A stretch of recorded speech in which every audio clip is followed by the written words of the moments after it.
नमस्कार विद्यार्थियों, आप सितार के इस विषय में आए हैं। मैंने आपको थोड़ा सा तो सितार के बारे में पहले भी बताया था कि सितार अन्य वाद्यों की तरह एक विशेष इंस्ट्रूमेंट है, पूर्ण विकसित इंस्ट्रूमेंट है जैसे बाकी इंस्ट्रूमेंट्स। मैं सबसे श्रेष्ठ नहीं कह रहा, उनके बराबर खड़ा है जैसे बाकी इंस्ट्रूमेंट्स हैं। तो अब इस सितार में हम तंत्रकारी अंग भी बजाते हैं।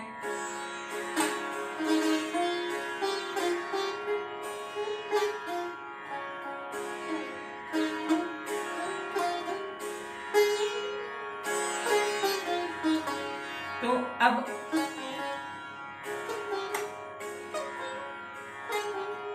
ये चीज हम बजाते हैं। और गायकी अंग तो है ही। मेरे दिमाग में एक चीज आ रही है।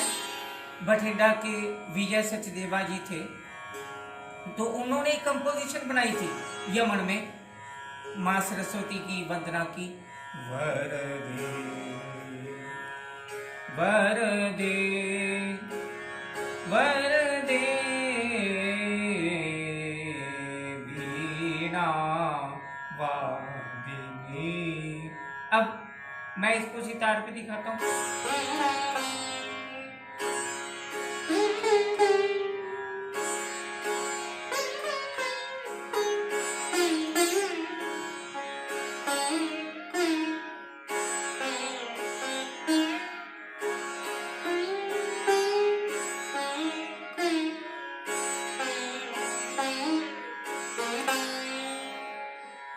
तो अब इस पे ये सब कुछ काम संभव है, सब काम हो सकता है, चाहे तंत्रकारी की बात हो, गायकी अंग की बात हो।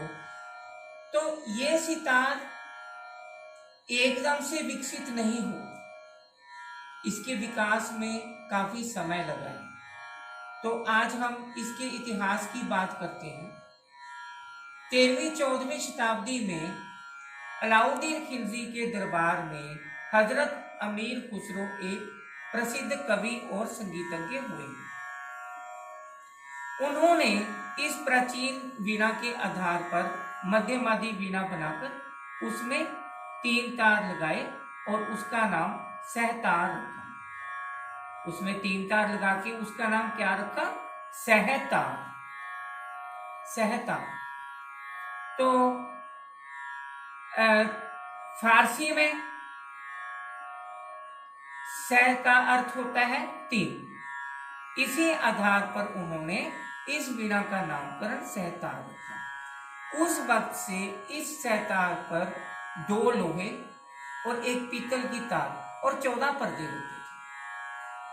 तो इसका तुम्बा आधा होता था और दाएं हाथ की उंगली में मिजराब डालकर इसे चाहे जिस प्रकार की बैठक से बजा सकते थे।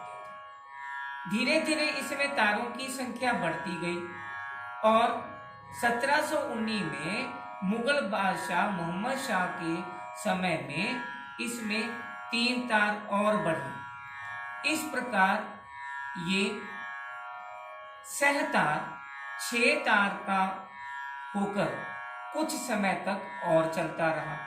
बाकी समय में 1 तार और बढ़ाकर 7 तार हो गई। तो अब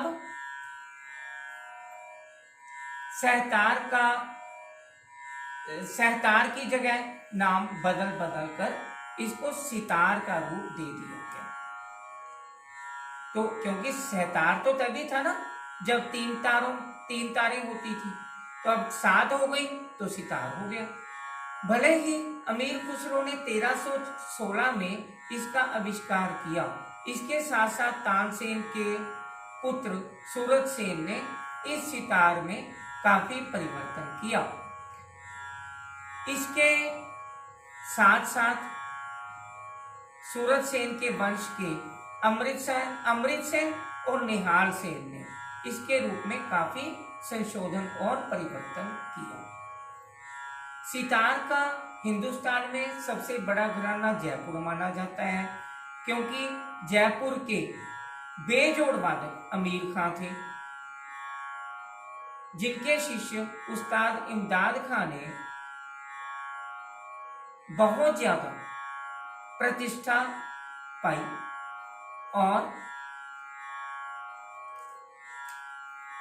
और इन्हीं के पुत्र इनायत खां सितार के बाज में बेजोड़ कलाकार माने जाते थे। अब स्वर्गीय इनायत खां के पुत्र विलायत खां वर्तमान समय में इस घराने के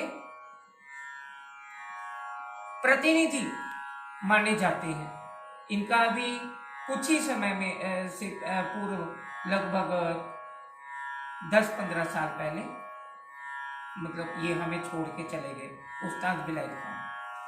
तो इनका घराना कुछ सेनिया घराने से जानते हैं, कुछ गौरीपुर घराना कहते हैं इनके घराने को, और बेसिकली इमदाद खानी घराना, क्योंकि इमदाद खां साहब से लेके सितार के इस वादन शैली में और इस रूप में काफ़ी मतलब यदि हम ये कहें कि आधुनिक सितार इन्हीं की देन है, इन्हीं के घराने से इमदाद खां से ही चली है विकास की प्रक्रिया इसमें, तो गलत ना हो। विलायत खां के भाई विलायत खां साहब के भाई इमरत खां और उनके बेटे निशात खां ने भी सितार के जयपुर घराने की प्रतिष्ठा को बढ़ाने में काफ़ी योगदान दिया, और विलायत खां के पुत्र शुजात खां ने भी इसी घराने का नाम बहुत ज्यादा किया। तो अब हम सितार के 7 तारों की बात करते हैं। तो पहला तार बाज का तार। तो अब बाज का तार क्या है? ये लोहे और स्टील का, लोहे या स्टील का होता है। अब देखिए ये बाज का तार। तो अब इसे मैं अब पहला तार बजाऊंगा,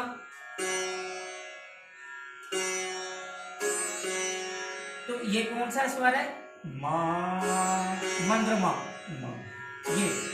तो ये खुला तार यदि हम बजाएंगे तो ये मंद्र सप्तक के मा पे मिला हुआ, तो ये हमारा सा है, ये बाज का तार है। तो सितार पे सारा काम, जो सारी वादन शैली, ज्यादातर वादन शैली इसी तार से होती है। तो दूसरा और तीसरा तार, ये दोनों तार जोड़े के तार कहलाते हैं। इन्हें मंद्र सप्तक के षड्ज यानी सा पर मिलाते हैं। ये दोनों ही तार पीतल के होते हैं। अब दूसरा और तीसरा तार, दूसरा तार देखिए, ये दूसरा तार यहां आना था, लेकिन क्योंकि हम उस्ताद विलायत खां साहब की परंपरा में सितार बजाते हैं, तो विलायत खां साहब की परंपरा में आजकल जितने भी लोग इस घराने की उनका अनुसरण करके सितार बजाते हैं, उन्होंने इस तार को निकाला हुआ दूसरे तार, और वो तीसरे तार, मतलब दूसरा और तीसरा जोड़े के तार है ना, तो केवल तीसरा तार ये मिलाते हैं। अब मंद्र सप्तक के सा पे मिला है, तो ये एक बेस तार है। ये बेस तार है। ज्यादातर जो कुशल गायक हैं या कुशल वादक भी, वे तकरीबन इस तार पे रियाज करके, इस तार पे मिजराब का प्रहार करके, उसको तानपुरे की तरह छेड़ के तो उसका रियाज करते हैं। तो अब मैं जो वैसे आपको बता देता हूँ इसकी प्रक्रिया क्या है, लेकिन हम उस प्रक्रिया में सितार नहीं मिलाते। जैसे चौथा तार है, ये लोहे अथवा स्टील का होता है और इसे पंचम पर मिलाते हैं। ये मंद्र सप्तक के पंचम 5 स्वर पर मिलाया जाता है। पांचवा तार ये पीतल का होता है और जोड़े की तारों से लगभग दुगना मोटा होता है। हमने इसे नहीं लगाया, इसे अति मंद्र सप्तक के पंचम पर मिलाते हैं। इसको खड़ज या लर्च का तार भी कहते हैं। छठा तार ये स्टील का होता है और मोटाई में पहली बाज की तार से कम होता है। इसे मध्य सप्तक के सा पर मिलाया जाता है। सातवां तार, ये तार भी स्टील का होता है किंतु सितार की सब तारों से पतला होता है। इसे तार सा अर्थात तार सप्तक का सा यानी कि मध्य सप्तक के सा से दुगने ऊंचे मिलाते हैं। ये चिकारी का तार होता है हमारा। अब जो मैंने आपको प्रक्रिया बताई तारे डालने की, हमने तारे वैसे नहीं डाली। ये जोड़े के तार हमने डाला, दूसरा तीसरा। अब चौथा और पांचवा तार हमने ये जो पहले वाला तार है, ये क्योंकि उस्ताद विलायत खान साहब की परंपरा में ऐसे ही डाला जाता है, तो ये बाज का तार है। हमने यही तार चौथे और पांचवें तार पे की जगह पे डाले।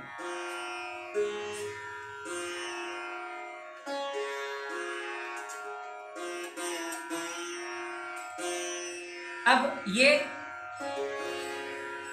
गंधार पे मिला गा,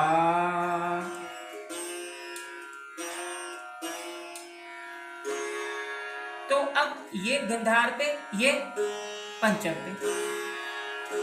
क्योंकि उस्ताद विलायत खान साहब का कहना था कि पाश्चात्य विद्वान हमें वैसे तो समझ नहीं सकते, मतलब हम जो पाश्चात्य संगीत को समझ नहीं सकते वैसे, या वो उनका, लेकिन उनकी हम एक चीज ले सकते हैं जो कॉर्ड है। अब सागा पा का संवाद बन गया ना, और ये तार हमारा चिकारी का तार हो गया, और ये बड़ी चिकारी और ये छोटी चिकारी। ये चिकारी मध्य सप्तक के सा पे मिली है और ये तार सप्तक के सा पे मिली है। तो इस तरह ये हमारे तारों की संख्या हो गई। ऊपर के 7 तार जो हमने डाले, हम उनकी जगह पे 6 तार डालते हैं, क्योंकि दूसरा तार तो हम वो कर दे इसको कर लेते हैं कि नहीं, हमने चिकारी का तार, वो तीसरा तार जोड़े का तार डालना है, तो दूसरा हमने छोड़ दिया। तो अब हम बाकी अंग वर्णन जो तुम्बा, अब तुम्बा क्या है, ये कद्दू, ये जो हम सब्जी खाते हैं, कितनी स्वाद सब्जी है, कद्दू की सब्जी खाते हैं ना, तो ये दक्षिण में बड़े कद्दू होते हैं, बड़े बड़े।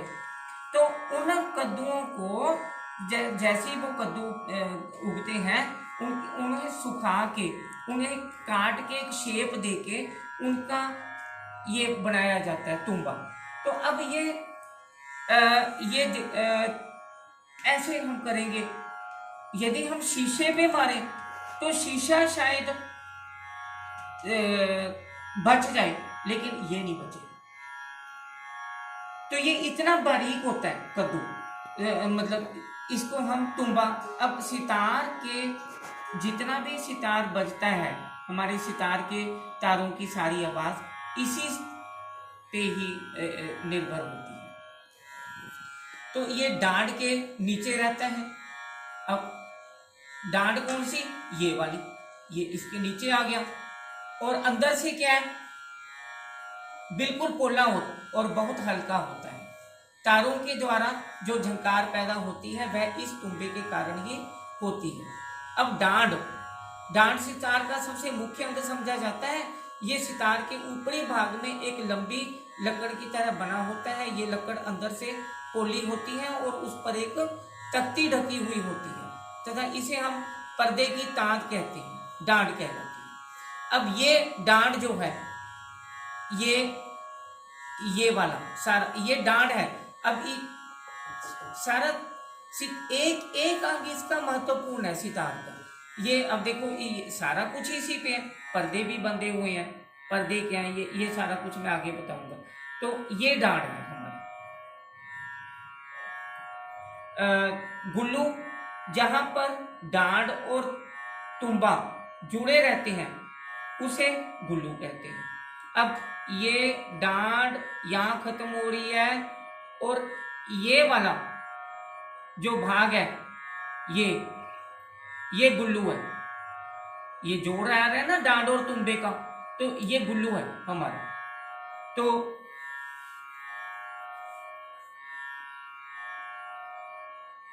ये हमारा गुल्लू हो गया। तो अब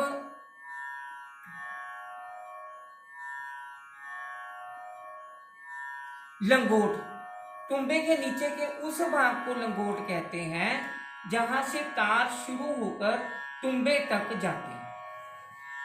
अब ये तार यहां से शुरू हुए, ये देखिए, ये सारा ये लंगोट, ये यहां से तार शुरू हुए है ना, तो ये ऊपर तक गए, यहां से होके होके होके होके होके ऊपर तक, ये लंगोट, तो ये लंगोट सारा है। तो घुड़च या घोड़ी भी इसे ही कहते हैं। ये हाथी दांत की बनी होती है और हड्डी की एक छोटी चौकी के आधार की एक पट्टी होती है जो तबली के ऊपर रहती है। इस पर होकर तार खूंटियों की ओर जाते हैं। अब ये है ये घोड़ी, घुड़च।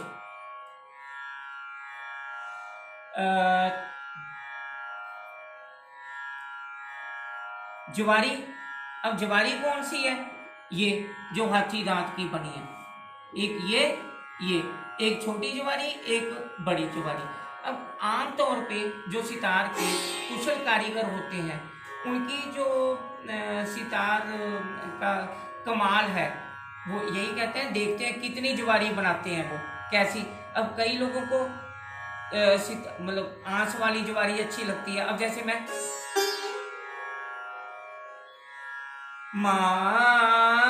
माधानी,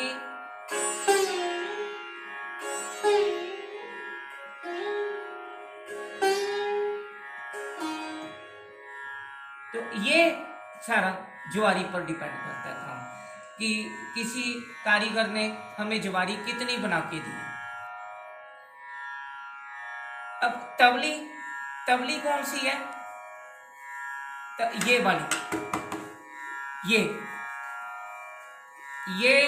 ये हमारा तुम्ब है, कद्दू जिसको हमने कद्दू का बनाया, और ये जो ढक्कन सा बना है ना इसके ऊपर, ये तबली है सर। तो ये तबली है, और ये तुम्बे के ऊपर का ढक्कन जिस पर ब्रिज जमी रहती है उसे तबली कहते हैं। ब्रिज ये वाली, ये सारी, ये ब्रिज भी है, मतलब ब्रिज भी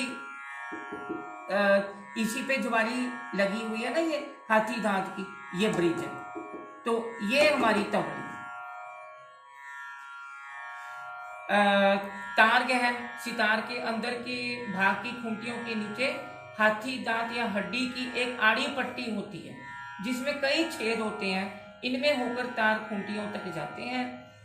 इसे तार गहन भी कहते हैं, तार गान भी कहते हैं। तार गहन भी, तार गान। ये अब देखो, ये इसमें से छेदों से तार निकले हैं, ये इसके, तो ये तार गहन, तो यहां तक तार गए, ये खूंटियों तक गए इनमें से।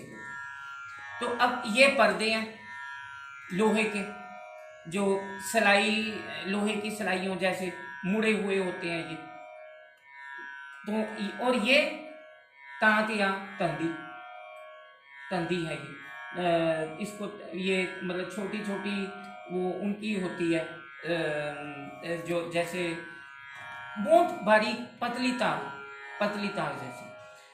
और इसी तरह से मिजराब तो मैंने आगे भी बताया था आपको, ये लोहे या पीतल के तार का मोटा बना यंत्र जिसे दाएं हाथ की ये तर्जनी उंगली है, इसमें पहन के हम मिजराब।